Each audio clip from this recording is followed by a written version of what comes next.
keep your head on. You'll understand. You'll see in a minute, yes. Yes, it's Super Bowl Sunday tomorrow, and with all eyes on America, we've asked Michelle Walsh-Jackson from The Novel Traveller to inspire us with some US destinations. New York, Chicago, Florida and LA all come to mind, but this morning we're looking for some alternative gems that who better to show us than Michelle. And you're all dressed up. I am all ready for America. Yeehaw. Yeehaw. And it's Super Bowl weekend. Yeah. You know, so just one little thing we were talking about there, the ESTA. Make sure you go on the right website. You'll need your tourist visa going to America. And there's a lot of filling out, but there's also a lot of, you know, bogus websites that'll be charging you $150. The price is $21. Make sure you go on the right site. Yeah, I remember talking to a travel agent about that. They said, and the lovely thing about travelling from Ireland to America is that you do your pre-clearance. It's fantastic, fantastic. Yeah. So we're heading off to Philadelphia for a start because the Philadelphia Eagles are playing tomorrow night in the Super Bowl, and they're playing the Kansas City Chiefs. I think this is a fantastic city for somewhere a little bit alternative. The city of brotherly love. Absolutely, and it's steeped in history. It's the home of the Liberty Bell, and you'll be able to just walk by in the Common and see that. It's the Museum of American History Revolution. You've got the Rocky statue, but there's an amazing art scene in Philadelphia that most people don't know about. And it actually has the most impressionist paintings outside of Paris. Yeah, absolutely. It's got 180 Renoirs in one particular, in the Barnes collection, which is a beautiful museum. But it's really cool, and there are murals everywhere. You can do Segway tours, and the food. I have to mention the food. The Philly cheesesteak sandwich is just one thing, but Ready Market is where you'll find a range of, from all over the world, fantastic foods. Okay, you know, my son really wants to go there scene. just to do the Rocky run, because apparently it finishes at the steps of the museum. It is. That's the shadow boxing thing, is it? No, it's the actual Rocky statue of Rocky from the movie. But was that when he was doing, like, running around the place going like that? Oh, no. He's standing there with his arms up. Oh, no. Standing with his arms up. The statue's there now, The other thing is about Philadelphia is it's tax-free. That's a very big point. If you want to do a bit of shopping. You know the way in America when you see some, oh, that's $79, I'll get that. And you go up and suddenly it's $98. Yeah. No, in Philadelphia, the price on the tag is the price you pay. And they have a fabulous outlet mall just outside the city too. And you know what, forgetting there, I last night, just for pig iron, went on Skyscanner and Booking.com. Came in at a price of over $1,000 to go at for Paddy's weekend. And then I looked up Sunway, and the very same hotel, very same flights, direct with American Airlines or with Aer Lingus, and that was like $843. It was €200 cheaper. If you go through a travel agent. Going through a travel agent was cheaper. An Irish travel agent. Yeah, an Irish travel agent, you know, they're bonded, you're more secure. So that's just something, you know, to think about. Now next we want to talk about a place I know you love. Now, she forgot all her love, what do they call it? My lovely beads. Lovely beads. From Carnival, you know. Every time you snog someone in New Orleans and Mardi Gras, you get a bead, and she came home with loads of them. Anyway, tell us. You look like Mr. T getting off the plane. Tell us about Mardi Gras. Well, New Orleans is the home of Mardi Gras. It's the home of jazz. It's the birthplace of amazing cuisine. You've got the fabulous Creole cuisine, but you know, it's the vibe down there is something really special. Mardi Gras happens at the end of February, you know, the same as Shrove Tuesday here, and I think it's just a really special place to go to get the vibe of what the Deep South's all about. Louisiana has beautiful wetlands, fantastic nature, and a road trip is really the best way to see this, to see the entire Deep South.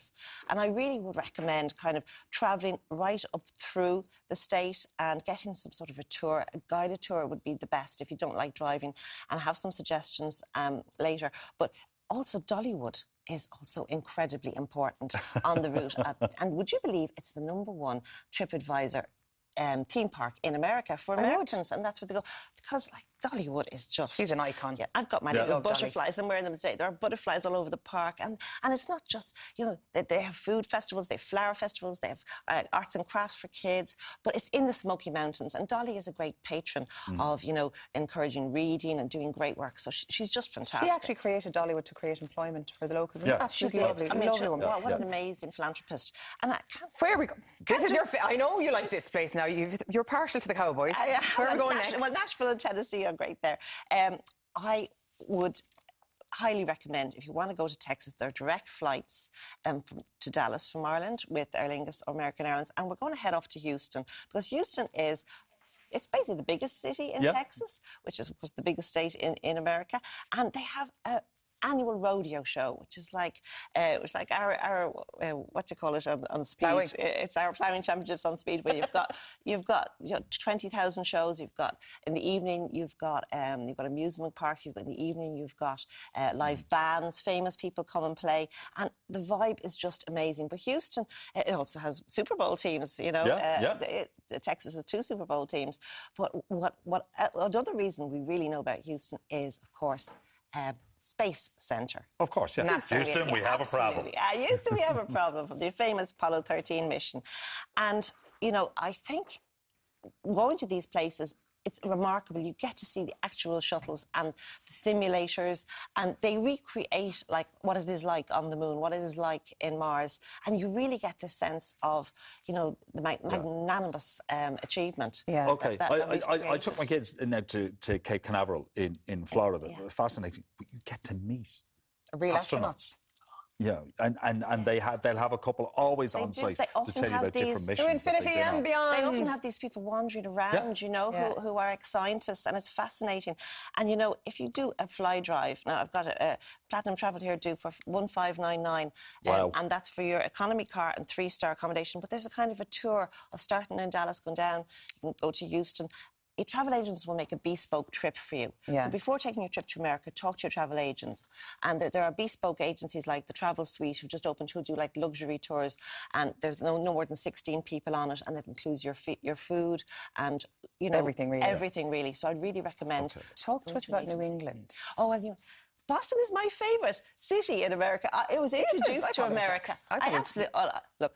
You have a great time in Texas, I have to admit. But Boston, I just love it. It's that little bit of Europe steeped in history. A lot of literature there. There's an awful lot of literature. Yeah, absolutely. You've great walking tours. It's the home of, well, the Freedom Trail is free. You can do that yourself using an app. You can just kind of walk around and follow the line and visit special places. Boston Common, of course, is one of the most important places to see, and of course the Boston Party tea ship, which of course is when they threw all the tea overboard back in the 18th century. And you know, the heritage, as you were saying, Elaine, about literature, you've got Louise M. Alcott, you've got Jack Kerouac, you've got Henry Longfellow, Henry Thoreau and Walden Common. That's all outside in Massachusetts. And the surrounding area, you've got Rhode Island, Connecticut, Maine, Vermont. These are all the states associated with Discover New England. And Boston is the gateway, but go there and find out about the other states, because it's really bustling, thriving. Absolutely love it over there. Yeah. And just here's an idea for prices for May. 12th of May, $785 for a family of 4. It's a great city to bring a family. There's lots to do for kids. And this would tour America. Family 4. This is an unbelievable price for 4 people for 4 nights in May. That's flights and accommodation, and it's in a beautiful hotel on the waterfront, the Hyatt Centre. Wow. $785. Now, if 2 people are going, it's $1,100 for the same hotel for 4 nights. But if you're bringing a family of 4, 2 adults. Does that have to include a Saturday night stay, or no? Say? And you know, like, ring up your travel agents. They've great websites. Look up their websites. But like, you can ring to America and ask them exactly what is the price there. Michelle, thank you so much. You're way back. I think we've got through everything. Going right off into the sunset now. Get my horses outside. See the horse outside, as a rubber band would say. Now, for more of Michelle's travel ideas, head over to thenoveltraveller.com.